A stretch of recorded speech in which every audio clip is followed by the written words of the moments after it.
Hi, Mr. Paterson. Today I'll be performing several demonstrations illustrating Newton's first law of motion that Galileo helped contribute to as well. Newton's first law refers to inertia, which is a property of matter that causes it to resist changes in motion, or in other words, the ability of an object to resist change. Inertia depends on the mass of an object, so an object with more mass will have more inertia than an object with less mass. Here's a demonstration that will help clarify this concept further. I'm going to spin this hard-boiled egg on its side, and when it starts moving, I'm going to put my hand on top of it to stop its motion. Once it stops, I'm going to immediately move off my hand so that we can see what happens. Take a look.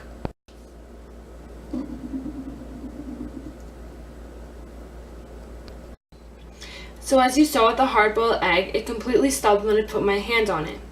I'm going to perform the same steps with the raw egg.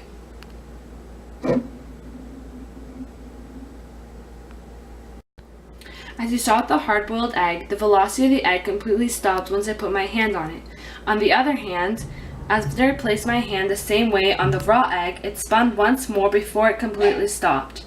In this demonstration, you can clearly see the difference in inertia of the objects. The raw egg resists change in motion more than the hard-boiled egg because of the liquid yolk inside of it. The force I exerted was not enough to stop the inertia of the shell and the liquid yolk at the same time.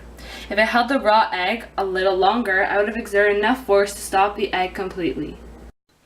This demonstration will help us understand more clearly Newton's first law of motion, which states an object will retain its velocity unless acted on by an unbalanced external force.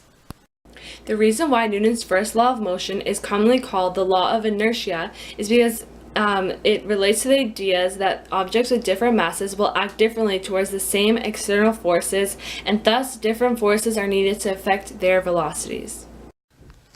For this activity, I'm going to perform an egg drop. I'll be using a raw egg in order to demonstrate the fact that the egg wants to stay at rest according to Newton's first law of motion, meaning that it will not move when I place it on this toilet paper roll and smack the tin horizontally.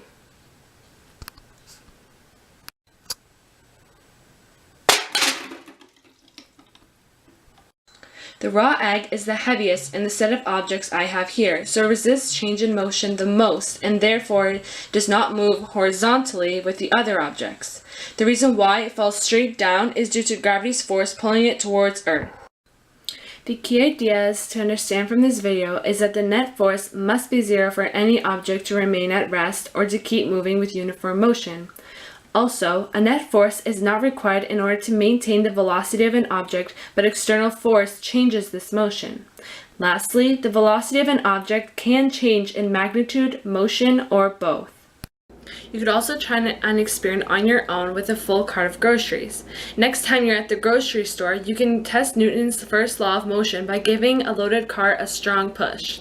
You'll notice that it will keep going even after you let go of the handle. On the other hand, if you stop moving the cart full of groceries, it will take more force to stop it than to stop an empty cart, which means it has less mass. These ideas both go hand in hand with the understanding of the law of inertia. Thanks for watching!